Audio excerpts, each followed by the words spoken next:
Bem-vindos e bem-vindas a mais um curso de História da Igreja.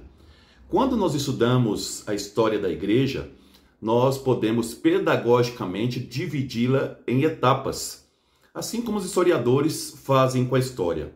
Não que a história ela é dividida, mas para melhor compreensão a gente pode dividir por períodos. E muitos historiadores adotam a divisão da história política como uma divisão da história da igreja também. Então podemos dividir a história da igreja em história da igreja nos seus primórdios, no seu nascimento, do século I ao século V. Podemos dividir a história da igreja no período medieval, que vai aí do século VI ao século XIV, XV.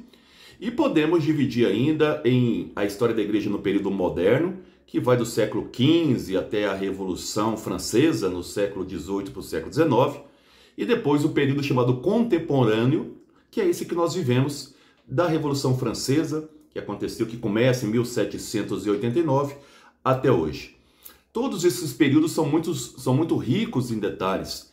Esse que nós vamos dedicar agora nesse semestre é o período que nós vamos estudar a história da igreja nos seus primórdios, do século I até o século V.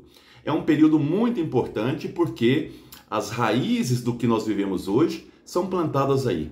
As principais instituições, as principais, vamos dizer, seitas, os principais elementos da liturgia, da economia da igreja, da organização da igreja, nascem nesse período que nós vamos estudar agora.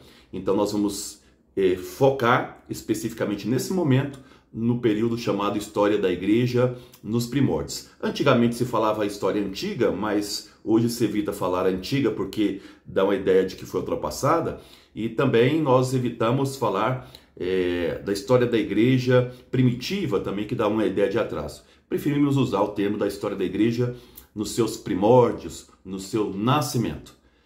Logo, logo voltamos com um novo vídeo.